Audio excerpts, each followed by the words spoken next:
বাংলাদেশে যিনি দায়িত্বে আছেন প্রফেসর ডক্টর মোহাম্মদ ইউনূস, দুইটা নবীর নাম নিয়ে বসে আছেন, মোহাম্মদ আর ইউনূস।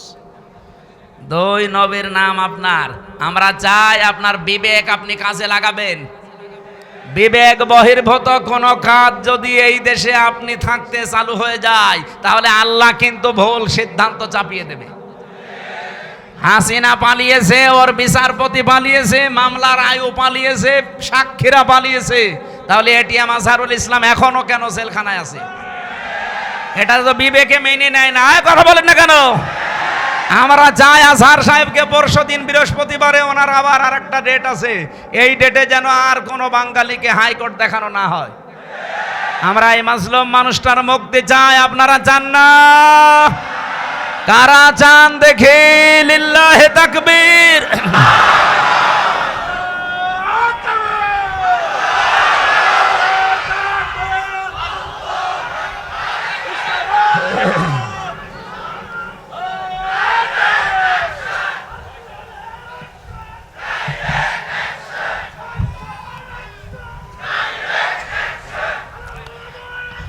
আলহামদুলিল্লাহ ভাই।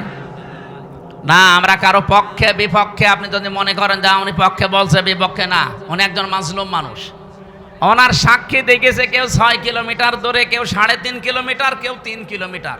ও কি দিয়ে দেখলো? আর এই বানোয়াট একটা বিষয়ের উপরে ওনাকে আপনি এতদিন 13 বছর রেখেছেন, এই তো একটা জুলুম। কথা বলেন না কেন? এরপরে যদি আবার জুলুম করা হয়, লোকটা নড়তে পারে না। আমি তো 3 বছর ছিলাম তার পাশে।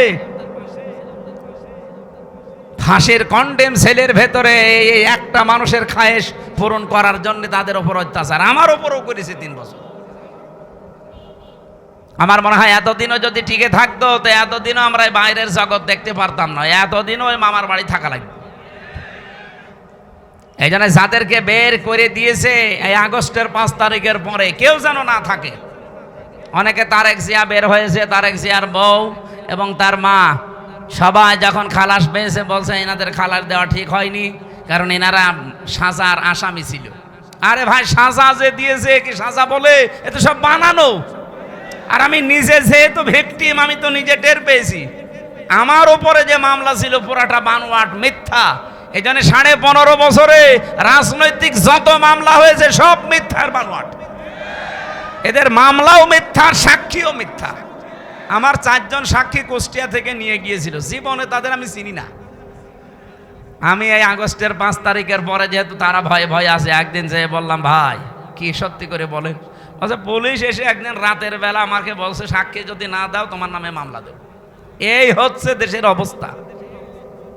এরকম মামলায় যদি আমি এখন শুধু জামিন না, আমি পুরা খারিজ হয়ে গেছে আমার মামলা। আমারটা যেমন আমি ন্যায় বিচার পেয়েছি, আমি চাই আজহার সাহেবও ন্যায় বিচার পাবে বৃহস্পতিবারে। কেউ কোনো তাল বাহানা করলে, বিবেক যদি আপনার কাজে না লাগে, এমন ভুল সিদ্ধান্ত চেপে বসবে না দেশের ওপরে, শেষে সামাল দিতে পারবেন না। কারণ দেওয়ালে পিঠ থেকে গেলে তখন আর দিকদার ঠিক থাকে না। কথা বলেন না কেন? কত মানুষ এখন খুশি আছে। আপনি কার খুশির জন্য এগুলো করছেন? অনেকে করছে, আমরা জানি। এই জন্য আমরা কোনো বিবেক বহির্ভূত কাজ করতে চাই না। চ্যানেলটি সাবস্ক্রাইব করে আমাদের সঙ্গেই থাকুন। আলহামদুলিল্লাহি রাব্বিল মাশরিকাইনি ওয়া রাব্বিল মাগরিবাইন। খাসসানা বিত-তাকরীমি বাইনাল হায়াওয়ান ওয়া নাশহাদু আল্লা ইলাহা ইল্লাল্লাহু ওয়াহদাহু লা শারীকা লাহ শাহাদাতাম মুওসিলাতান ইলাল জিনান। ونشهد أن محمدًا عبده ورسوله المبعوث فينا بالهدى ودين الحق ليظهره على الأديان صلى الله عليه وعلى آله وصحابه الكرام ما دام الشمس والقمر بجريان والنجم والشجر يسجدان والسماء رفعها ووضع الميزان فقد قال الله تعالى في كلامه المجيد وبرهانه التوحيد জবান খুলে পড়েন আউযু বিল্লাহি মিনাশ শাইতানির রাজিম বিসমিল্লাহির রহমানির রহিম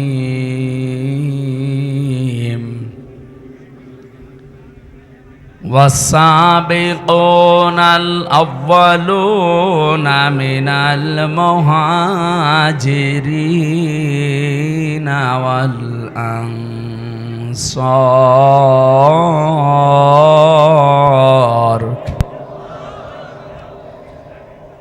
من المهاجرين والأنصار والذين اتبعوهم بإحسان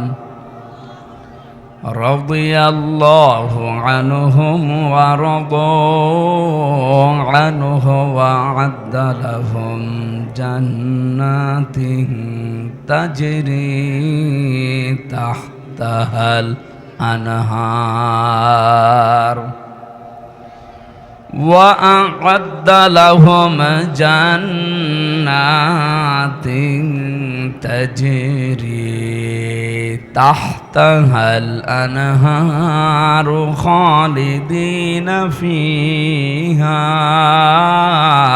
أبدا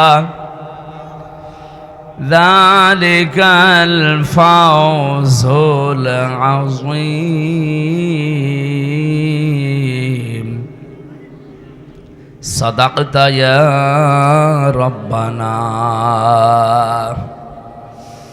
عن أبي هريرة رضي الله تعالى عنه قال قال النبي صلى الله عليه وسلم اتقي دعوة المظلوم فإنها ليس بينه وبين الله حجاب رواه مسلم وقال تعالى في شان حبيبي ما كان محمد أبا أحد من رجالكم ولكن رسول الله ولكن رسول الله وخاتم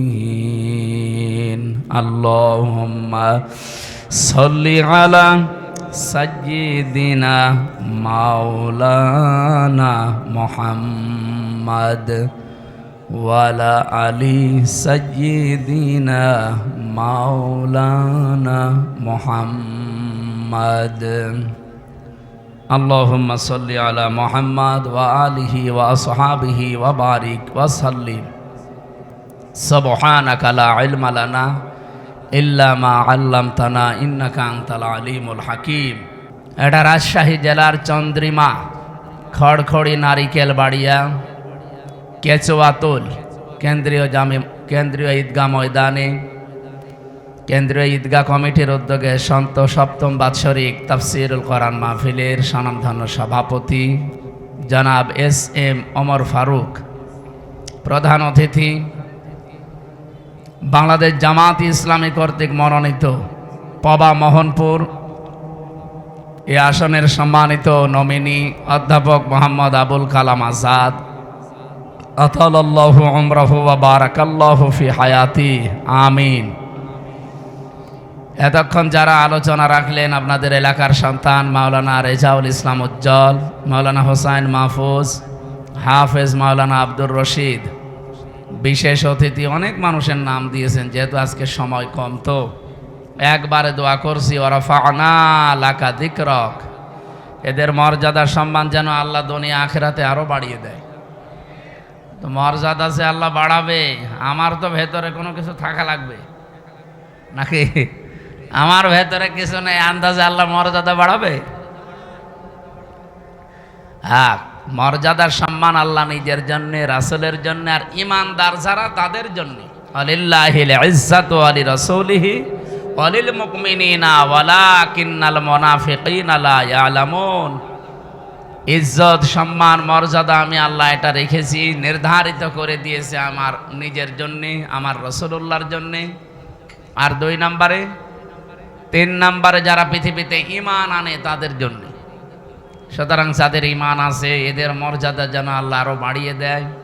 ঈমানে যাদের ভেজাল আছে এটা যেন ভেজাল মুক্ত হয়। ভেজাল ঈমানদার দেশে নেই, আছে। এখন অনেক মানুষ কিন্তু ধরা পড়ে যাবে, যেহেতু আমরা সম্মান কামনা করেছি শুধু দুনিয়া না, উভয় জগতে। ইমানদারদের ভেতরে আমরা এমনও ইমানদার আছি শুধু এ জগৎ বিশ্বাস করি, আর একটা যে জগৎ আছে ওটার বিশ্বাস আমাদের অনেকের নেই। তা আমি উভয় জগতে সম্মান কামনা করি, তো দোয়া কবুল হবে না? দোয়া কবুল হওয়ার জন্য সিস্টেম লাগে।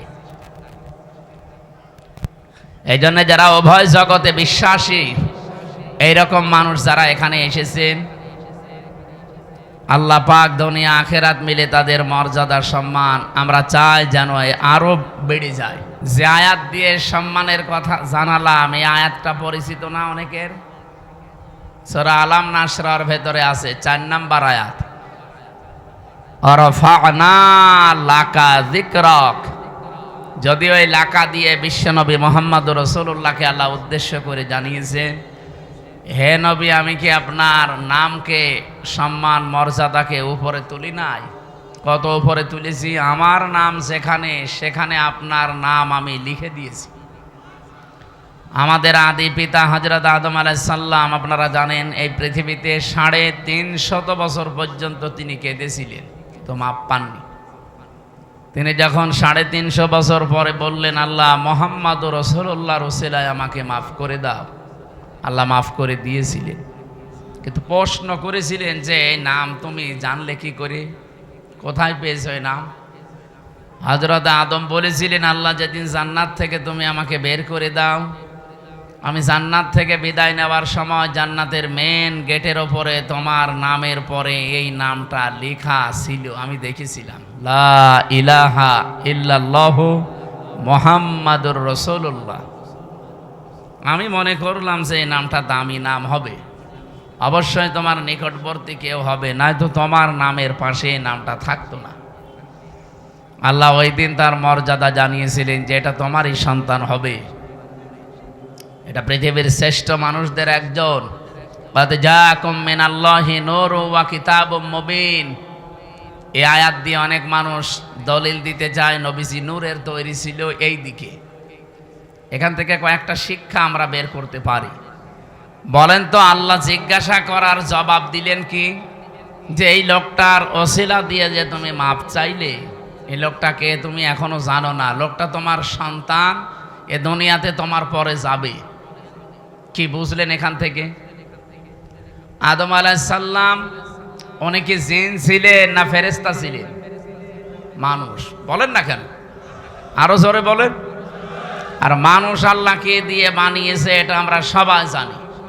কোরআনে কারিমে আল্লাহ বহুবার এ তথ্য দিয়েছেন, ইন্নী খালিকুম বাশারাম মিন তিন। অবশ্যই আমি মানুষ বানিয়েছি মাটি থেকে। সুতরাং সরাসরি আমরা আয়াত থেকে, যারা সূরা সুআদের ভেতরে পাবেন, 23 নম্বর পারা 16 নম্বর পৃষ্ঠা 5 নম্বর লাইনে আছে, 71 নম্বর আয়াত সম্ভবত। আল্লাহ তাআলা জানিয়েছেন অবশ্যই আমি, এটা শেষের অংশে আছে, আবার প্রথমে খুঁজলে পাবেন না, শেষের দিকে আছে, ইন্নী খালিকুম বাশারাম মিন তিন।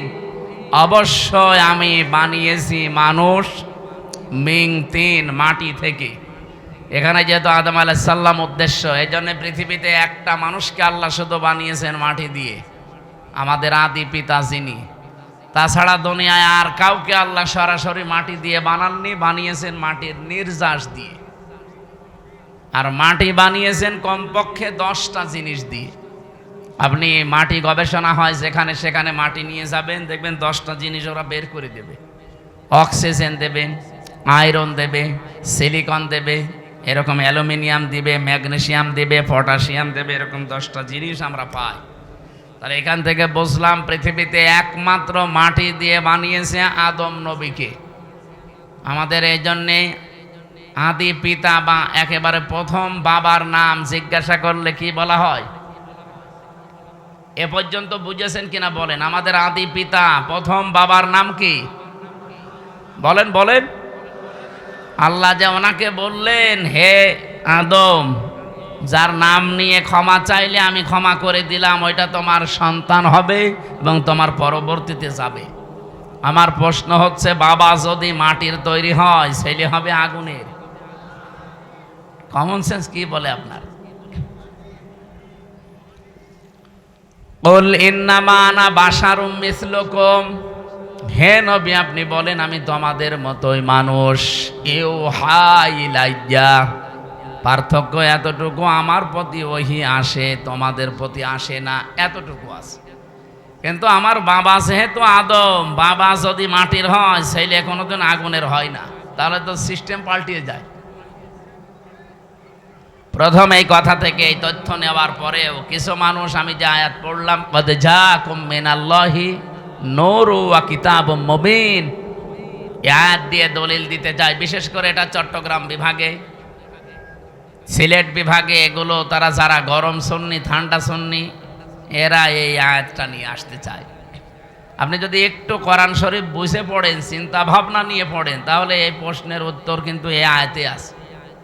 আল্লাহ বলেন, অবশ্যই আমার পক্ষ থেকে তোমাদের কাছে এসেছে একটা নূর, স্পষ্ট কিতাব। আল্লাহ শব্দ দিলেন দুইটা, অর্থ দিলেন একটা। অবশ্যই আমার পক্ষ থেকে তোমাদের কাছে একটা কিতাব এসেছে স্পষ্ট। একটা নূর নাম দিলেন, নূর দেওয়ার পরে তিনি ব্যাখ্যা করলেন যে নূরটা হচ্ছে স্পষ্ট। এখন আমরা এখানে তাফসীর করতে গিয়ে অনেকেই হয়তো ভুল করি, অথবা জেনে শুনে কোনো দিকে ডাইভার্ট হয়ে যায়, নিজেদের বিভিন্ন জিনিসকে এর উপরে চাপিয়ে দেওয়ার জন্য বলা হয় যে এখানে নূর মানে মুহাম্মাদুর রাসূলুল্লাহ, আর কিতাবুম মুবিন মানে কোরআন শরীফ। না, এই জিনিস দুইটাই এক, তার প্রমাণ পরের আয়াতে আল্লাহ নিজে দিয়েছেন। এটা সূরা মায়েদার 15 নম্বর আয়াত। এর পরের আয়াতে দেখেন, দুইটা জিনিসই যে এক, তার প্রমাণ আল্লাহ দিচ্ছেন। এদিকে তাকান, আল্লাহ পাক বলেন, ইয়াহদি বিহিল্লাহ, এইটার দ্বারাই আমি হেদায়েত করি, পথ দেখাই। যেহেতু আল্লাহ এখানে ইয়াহদি বিহি, এই শব্দটা আল্লাহ বহু বচন দেননি, দ্বি বচন দেননি, এক বচন দিয়েছেন। মুফাসসিরিন ইকরাম, আমি যত তাফসীর পড়েছি, সব মুফাসসির এই বিহি দিয়ে ওই আগের দুইটা নাম একটা জিনিস এইটাই বুঝিয়েছেন। আল্লাহ বলেন, আমার পক্ষ থেকে অবশ্যই তোমাদের কাছে নূর যাবে, স্পষ্ট কিতাব যাবে। তাহলে নূরও যা, স্পষ্ট কিতাবও তা, তার নাম কোরআন শরীফ। তার নাম কি? বলেন বলেন। এতটুকু শেষ করেননি আল্লাহ, এ পর্যন্ত বললে আমাদের বিভ্রান্ত হওয়ার সম্ভাবনা থাকতো। এই জন্য আল্লাহ ব্যাখ্যা করছেন, ইয়াহদি বিহিল্লাহ। এখানে ফাইল কর্তা সরাসরি আল্লাহ নিজে। আল্লাহ বলেন, আমি এইটার দ্বারাই হেদায়েত করি। আর আমরা সবাই জানি পৃথিবীতে হেদায়েত দেওয়ার একচ্ছত্র মালিকানা কোরআনের। না মানে আল্লাহ মানে কি? আল্লাহর কথাই তো কোরআন। এই পৃথিবীতে কোরআনকে আল্লাহ হেদায়েত দেওয়ার মতো ক্ষমতা দিয়েছেন, তাছাড়া আর কাউকে দেয়নি। এমনকি নবীজির হাতে আল্লাহ হেদায়েত ছেড়ে দেয়নি। যদি থাকতো নবী নিজের চাচাকে দিত। শুধুমাত্র হেদায়েত দেওয়ার ক্ষমতা আছে কার? আরে কোরআন শরীফ কার? এই জন্য যালিকাল কিতাবু লা রাইবা ফি, এই যে কিতাবের আগে আলিফ লাম দিয়ে আল্লাহ নির্দিষ্ট করে দিয়েছেন, একটাই মাত্র কিতাব দুনিয়ায় পাঠালাম যেটা মানুষকে হেদায়েত দিতে পারে। এবার আসেন আমরা মূল কথায় যাইতে চাই। যেহেতু পৃথিবীর একখানা কিতাব আছে মানুষকে হেদায়েত দিতে পারে, আর কেউ পারে না। সেই হিসাবে আল্লাহ কিতাবের নাম এখানে নূর বলার পরে আবার উল্লেখ করেছেন ওয়া কিতাবুম মুবিন। ওই নূরটাই হচ্ছে স্পষ্ট কিতাব। পরা কোরআন শরীফে তাফসিরে এটা হচ্ছে মাযহারের ভেতরে আছে 55টা নাম পাবেন আপনি কোরআনের। 55টার ভেতরে 5 নাম্বার নাম আপনি এইটা পাবেন। আমি 55টায় নাম পড়ে দেখেছিলাম। কোরআনের নাম হচ্ছে আল কোরআন, আল ফুরকান, আল কিতাব, আন নূর, আত তানজিল। এভাবে একটা একটা করে আপনি নাম পাবেন 55টা। যেহেতু কোরআনের নাম আমার আল্লাহ নিজে নূর দিয়েছেন, আর এই কোরআনের বরকত অথবা এই কোরআনের পরিস্থিতি আমাদের কাছে আরো স্পষ্ট করার জন্য পরবর্তী শব্দে আল্লাহ কিতাবুম মুবিন লাগিয়েছেন। আমাদের এই রাজশাহী, খুলনা, রংপুর এই সমস্ত বিভাগে যেহেতু সমস্যা একটু কম এই শব্দ নিয়ে, তারপরেও স্পষ্ট করছি নবীজি নূরের তৈরি বললে তার সম্মান বাড়ে না, আরো কমে যায়। বাবা সেইটার আপনি সন্তানকে ওইটা বলে চালাবেন।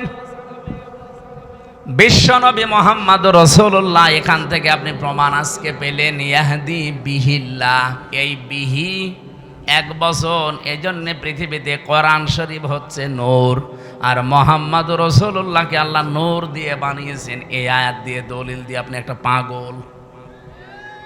তাহলে বিহি আল্লাহ দিত না, বিহি মা দিত, যে নবীজি এবং কোরআন শরীফ এই দুইটা দিয়ে আমি হেদায়েত দান করি। বিহি মা দিল না কেন?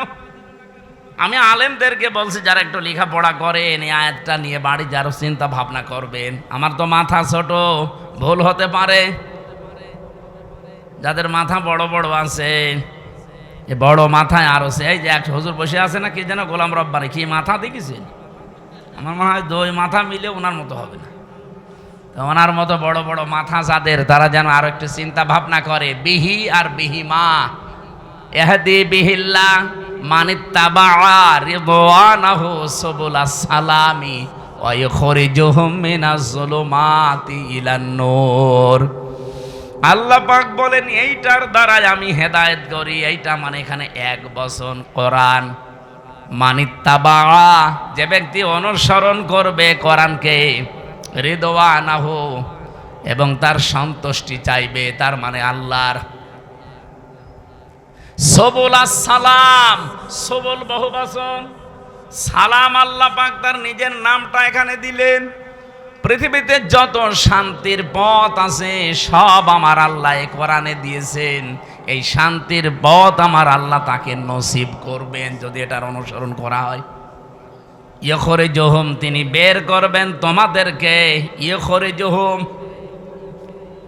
ইখরিজুহুম দিয়েছেন, তিনি বের করবেন তোমাদেরকে মিনাজ যুলুমাতি ইলান নূর, অন্ধকার থেকে আলোর দিকে। আর যেটা দিয়ে তিনি বের করবেন তার নাম যেহেতু নূর, আমরা বলি কোরআন। নাম কি? আমার মনে হয় এই প্রশ্নের উত্তর আর দেওয়ার দরকার নেই, আপনি স্পষ্ট হয়ে গেছেন। যে কথা বলতে চাই এখান থেকে, মুহাম্মদুর রাসূলুল্লাহর নাম নিয়ে হযরতে আদম নবী 1 দিন 2 দিন না 300 বছর খণ্ডন করেও মাপ পাননি। শেষে এই নামটার কারণে আল্লাহ মাফ করে দিয়েছিলেন। এই জন্যে সম্মান মর্যাদা দুনিয়াতে আল্লাহ যত বেশি এই পৃথিবীতে দিয়েছেন, একেবারে সে আরশের মেন দরজা থেকে শুরু করে জান্নাতের মেন গেট থেকে শুরু করে তামাম পৃথিবীতে যেখানে আল্লাহর নাম সেখানেই রসুলের নাম। কি আপনি দেখেন বাংলাদেশে প্রায় 1110 কিলোমিটার পথ, টেকনাফের একেবারে শেষ গ্রাম থেকে পঞ্চগড়ের তেতুলিয়ার ওই বাংলা বান্দা পর্যন্ত সব মিলিয়ে আপনি হিসাব করে দেখবেন 1110 কিলোমিটার। কত? 1110 কিলোমিটারের ভেতরে শুধু বাংলাদেশের এরিয়ায় আমি হিসাব করে দেখেছি কম পক্ষে 13 মিনিট 4 সেকেন্ড একাধারে আজান হয়। আমার ভাইরা, টেকনাফের একেবারে শেষ গ্রাম থেকে যখন আজান আরম্ভ হয়, এরপরে হয়তো আসবে বখিয়া, এরপরে চট্টগ্রাম, এরপরে বান্দরবন, এভাবে একটা একটা করে আপনি আস্তে আস্তে দেখবেন। টেকনাফ থেকে একেবারে তেতুলিয়ার বাংলা বান্দা পর্যন্ত 0 পয়েন্ট, পুরা একাধারে 13 মিনিট 4 সেকেন্ড আজান হতে আছে, 1 সেকেন্ডও বাদ নেই। যেখানে আল্লাহর নাম উচ্চারণ হবে আশহাদু আল্লা ইলাহা ইল্লাল্লাহ, মুয়াজ্জিন সঙ্গে সঙ্গে বলবে আশহাদু আন্না মুহাম্মাদুর রাসূলুল্লাহ, বলবে না? আল্লাহ বলেন রাফা'না লাকা যিকরাক, আমার নাম যেখানে, আমি আপনার নাম ওই জায়গায় উপরে তুলে দিয়েছি। আমার নামকে ডাকার পরে অনাসেই মানুষ দেখবেন আপনার নামটা উচ্চারণ করবে।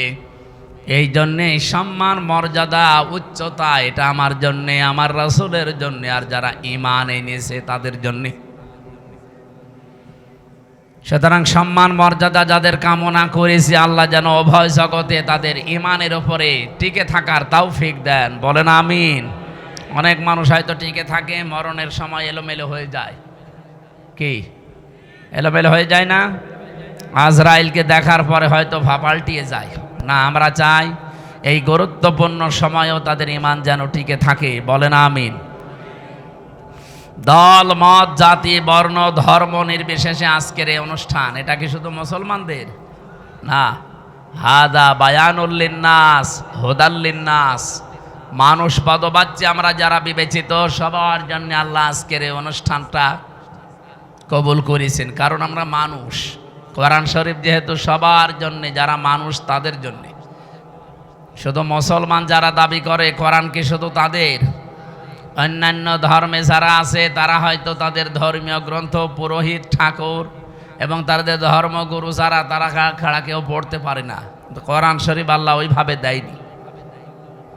এই জন্যে বাংলাদেশে আজ 54 বছর এখনো পর্যন্ত কোনো দাঙ্গা হয়নি। কারণ কোরআন আমরা মনে করি এটা মুসলমানদের জন্য না, এটা সবার জন্য।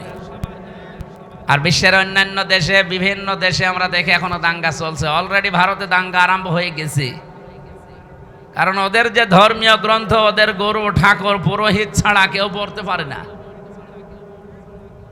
ওরা আমাদেরকে সবক দেয়, সারা বিশ্বের মোড়লদেরকে শোনায় যে আমাদের দেশে নাকি সাম্প্রদায়িক সম্প্রীতি নেই।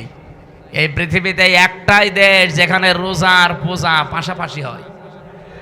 এক কথা বলেন না কেন? আপনি ভারতে হতে পারে না, হতে পারা কি গরু জবাই করলে তাকে জবাই করে ফেলছে। এই পৃথিবীর 4-6 মানুষের নাম আছে নিকৃষ্ট মানুষের তালিকায়, তার ভেতরে মোদির নাম আছে। কারণ এই লোকটা পৃথিবীতে নিকৃষ্ট হওয়ার পেছনে কিছু কারণ আছে। কয়েকদিন আগে আপনারা দেখেছেন গোবিন্দ পরামানিক, বাংলাদেশের একজন হিন্দু মহাজোটের মহাসচিব গোবিন্দ চন্দ্র পরামানিক, এই লোকটা জানিয়েছে যে তামাম দুনিয়ার হিন্দুদেরকে আমি আহ্বান জানাচ্ছি যে এই মাতাল মোদিকে থামান। কারণ একটা মাতাল, এই মাতালি করে যা আরম্ভ করেছে, কিছুদিন পরে পৃথিবীতে বসবাসের অযোগ্য হয়ে পড়বে। আপনি কি মনে করছেন দাঙ্গা শুধু ভারতে থাকবে? এই বাতাস বাংলাদেশে ঢুকলো বলি। কারণ বাতাস ঢুকতে তো আর কোনো কিছু বাধা প্রাপ্ত হয় না, ও কাটা তার পার হয়ে চলে আসবে। এই জন্য আমরা চাচ্ছি এই মাতাল লোকটা যেন থেমে যায়। যদি থামতে না চায়, ওকে থামানোর ব্যবস্থা করা দরকার। বিশ্বের 257টা দেশ, সবাইকে আহ্বান জানাই, কে কোন ধর্ম মানেন ওটা আপনার ব্যাপার, কিন্তু আমরা চাই এই লোকটাকে, এবং ইসরায়েলের এই আর এক কোলাঙ্গার আছে ওর দোস্ত, এই লোকটাকেও যেন থামানো হয়। এদের এই ভুল সিদ্ধান্তগুলোর কারণে আগামীর পৃথিবী বসবাসের অযোগ্য হয়ে পড়ছে। আজকে ইসরায়েলে যে ভূমিকম্প হয়েছে আপনি দেখেছেন, এই লোকটার, এই নেতানিয়াহুর মানামি এই লোকটার শুধু একটা অবৈধ চিন্তা ভাবনার কারণে। 1500 বছর আগে সূরা ইউনূসের 100 নম্বর আয়াতের ভেতরে শেষের দিকে পাবেন এটা। আল্লাহ আমার এইটাই জানিয়েছেন, ওয়া ইয়াজআলুর রিজসা আলাল্লাযীনা লা ইয়াকিলুন। এই পৃথিবীতে কেউ যদি ভুল সিদ্ধান্ত নেয়, কেউ যদি তার বিবেকটা কাজে না লাগায়, তাহলে ভুল সিদ্ধান্ত আল্লাহ তার উপরে চাপিয়ে দেয়। নেতানিয়াহু নামে এই লোকটা, পৃথিবীর এই নিকৃষ্ট মানুষটা, নরেন্দ্র মোদী নামে এই পৃথিবীর নিকৃষ্ট মানুষটা, এবং আমার দেশে যিনি পালিয়েছেন ওইটাও, এগুলোর ভুল সিদ্ধান্ত নেওয়ার কারণে এদের বিবেকটা কাজে লাগে নাই। এই জন্য আল্লাহ তাদের ওপরে ভুল বিষয়গুলো চাপিয়ে দিয়েছিলেন। ওয়াজাআলুর রিজসা আলাল্লাযিনা লা ইয়াকিলুন, যারা তাদের বিবেক বুদ্ধি কমন সেন্স কাজে লাগায় না, তখন আল্লাহ তার ওপরে ভুল বিষয়গুলো চাপিয়ে দেয়। এটা চাপিয়ে আপনি আজকে করলেন ইসরায়েলের যে দাবানল জ্বলছে, 108টা থেকে 112টার নাম শুনলাম আমরা। এত বড় বড় উন্নত মেশিন তারা সেট করেছে, পানি দিচ্ছে, স্প্রে দিচ্ছে, ঔষধ দিচ্ছে, কিন্তু যত দেয় আগুন তত জ্বলে। কারণ এই আগুন তো আর হামসা লাগায়নি, আগুন লাগিয়েছে কে? আরো জোরে বলেন কে? আপনি কি করবেন এখন? দাবানল, এরপরে আবার ভূমিকম্প।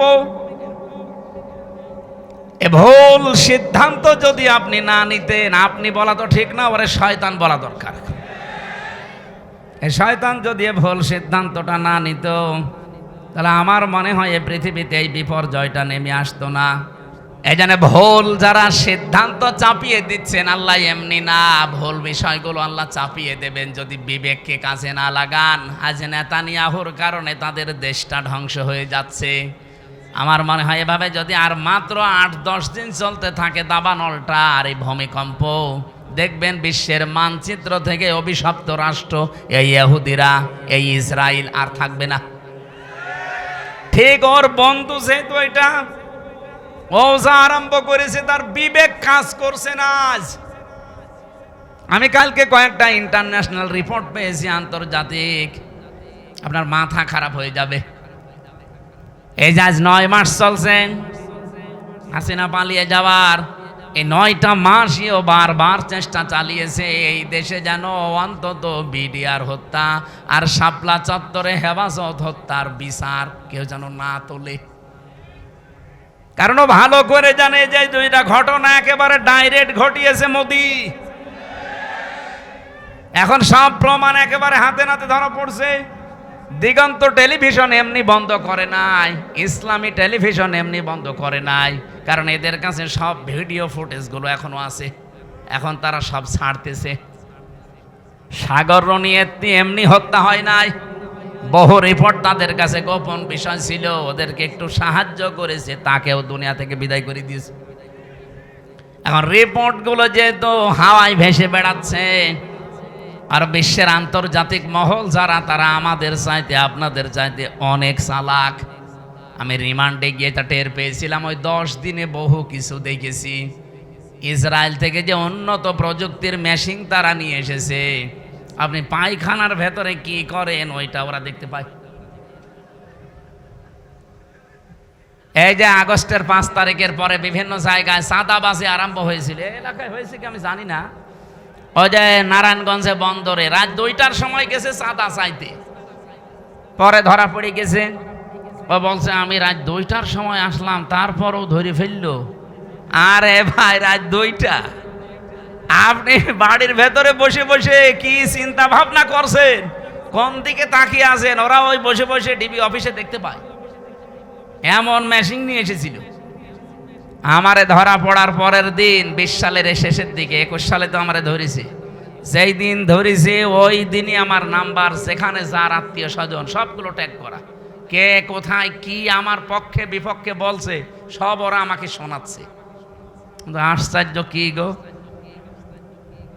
আমরা যে বাটন মোবাইলে কথা বলি, এই বাটন মোবাইলে কথা বলার ওদের সামনে কথা বলা একই।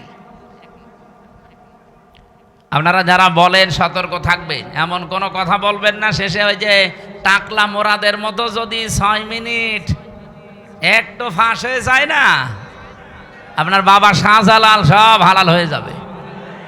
এজন্য কথা বলার সময় এই যে যারা পরকীয়া প্রেম করেন, তুমি আমি, আমি তুমি, আমি তুমি, তুমি আমি, হ্যাঁ, মনে করছে কেউ জানে না, কেউ জানে না, মানে ওরা সব দেখতে পাচ্ছে যে আপনি কার বর্ষাতে লাইনে আছে।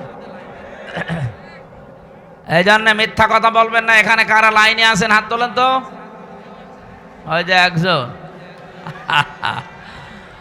ঠিক আছে, আপনি লাইন চালান, আপনাকে কয়েকদিন পরে দেখা হবে কার সাথে আপনার লাইন আছে। হোয়াটসঅ্যাপ অনেকে বলে এটা নিরাপদ, কে বলেছে আপনাকে? হোয়াটসঅ্যাপে কথা বললে ওরা দেখতে পাচ্ছে। এ বাংলাদেশে নিরাপদ হওয়ার মতো কোনো এখন অ্যাপস আর নেই। সে যেইটাই বলেন, মেসেঞ্জার বলেন, ইমো তো আরো ঘরের ভেতরে।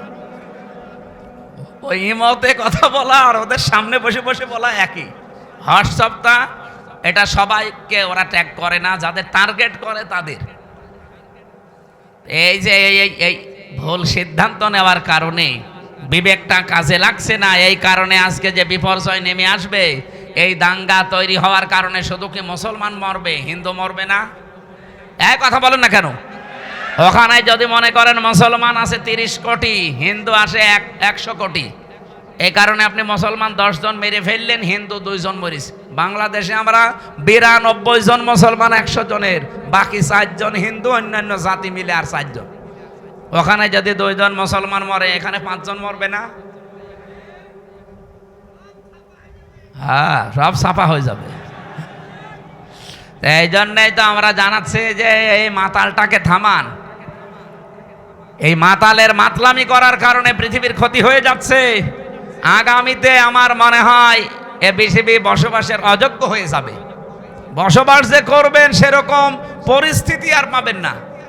ওই চাচা এরশাদ মরার আগে যা বলেছিল ওইটা দেখতে পাবেন, যে ঘর থেকে বের হলে খুন আর ঘরে থাকলে গুম হয়ে যাবে। আল্লাহ আমাদের হেফাজত করুন, বলেন আমিন।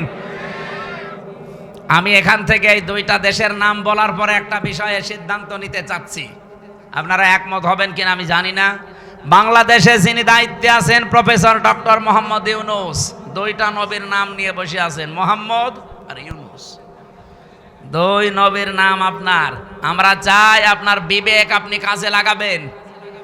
বিবেক বহির্ভূত কোনো কাজ যদি এই দেশে আপনি থাকতে চালু হয়ে যায়, তাহলে আল্লাহ কিন্তু ভুল সিদ্ধান্ত চাপিয়ে দেবে। হাসিনা পালিয়েছে, ওর বিচারপতি পালিয়েছে, মামলার আয়ু পালিয়েছে, সাক্ষীরা পালিয়েছে, তাহলে এটিএম আজহারুল ইসলাম এখনো কেন জেলখানায় আছে? এটা তো বিবেকে মেনে নেয় না। কথা বলেন না কেন? আমরা চাই আজহার সাহেবকে পরশুদিন বৃহস্পতিবারে, ওনার আবার আর একটা ডেট আছে, এই ডেটে যেন আর কোনো বাঙালিকে হাইকোর্ট দেখানো না হয়। আমরা এই মাজলুম মানুষটার মুক্তি চাই। আপনারা চান না? কারা চান দেখে? লিল্লাহে তাকবীর।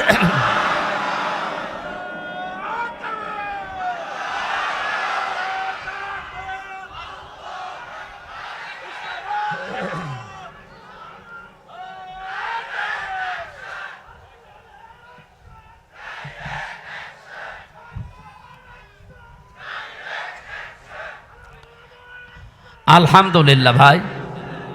না, আমরা কারো পক্ষে বিপক্ষে, আপনি যদি মনে করেন যে উনি পক্ষে বলছে বিপক্ষে না, উনি একজন মাজলুম মানুষ। ওনার সাক্ষী দেখেছে কেউ 6 কিলোমিটার দূরে, কেউ 3.5 কিলোমিটার, কেউ 3 কিলোমিটার। ও কি দিয়ে দেখলো? আর এই বানোয়াট একটা বিষয়ের উপরে ওনাকে আপনি এতদিন 13 বছর রেখেছেন, এই তো একটা জুলুম। কথা বলেন না কেন? এরপরে যদি আবার জুলুম করা হয়, লোকটা নড়তে পারে না। আমি তো 3 বছর ছিলাম তার পাশে। ফাঁসির কন্ডেম সেলের ভেতরে এই একটা মানুষের খায়েশ পূরণ করার জন্য তাদের উপর অত্যাচার আমার উপরও করেছে 3 বছর। আমার মনে হয় এতদিনও যদি টিকে থাকতো, তো এতদিনও আমরা বাইরের জগৎ দেখতে পারতাম না, এতদিনও ওই মামার বাড়ি থাকা লাগবে। এই জন্য যাদেরকে বের করে দিয়েছে এই আগস্টের 5 তারিখের পরে, কেউ যেন না থাকে। অনেকে তারেক জিয়া বের হয়েছে, তারেক জিয়ার বউ এবং তার মা সবাই যখন খালাস পেয়েছে বলছে এনাদের খালাস দেওয়া ঠিক হয়নি, কারণ এনারা সাজার আসামি ছিল। আরে ভাই, সাজা যে দিয়েছে কি সাজা বলে? এ তো সব বানানো। আর আমি নিজে যেহেতু ভিকটিম, আমি তো নিজে টের পেয়েছি। আমার ওপরে যে মামলা ছিল পুরাটা বানোয়াট, মিথ্যা। এই জন্য 15.5 বছরে রাজনৈতিক যত মামলা হয়েছে সব মিথ্যার বানোয়াট। এদের মামলাও মিথ্যা, সাক্ষীও মিথ্যা। আমার 4 জন সাক্ষী কুষ্টিয়া থেকে নিয়ে গিয়েছিল, জীবনে তাদের আমি চিনি না।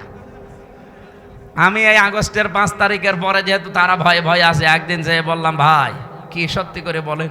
বলছে পুলিশ এসে একদিন রাতের বেলা আমাকে বলছে, সাক্ষী যদি না দাও তোমার নামে মামলা দেব। এই হচ্ছে দেশের অবস্থা। তো এরকম মামলায় যদি আমি এখন শুধু জামিন না, আমি পুরা খারিজ হয়ে গেছে আমার মামলা। আমারটা যেমন আমি ন্যায় বিচার পেয়েছি, আমি চাই আজহার সাহেব ন্যায় বিচার পাবে বৃহস্পতিবারে। কেউ কোনো তালবাহানা করলে, বিবেক যদি আপনার কাজে না লাগে, এমন ভুল সিদ্ধান্ত চেপে বসবে না দেশের ওপরে, শেষে সামাল দিতে পারবেন না। কারণ দেওয়ালে পিঠ থেকে গেলে তখন আর দিকটা ঠিক থাকে না। কথা বলেন না কারো? কত মানুষ এখন খুশি আছে। আপনি কার খুশির জন্য এগুলো করছেন? অনেকে করছে, আমরা জানি। এই জন্য আমরা কোনো বিবেক বহির্ভূত কাজ করতে চাই না।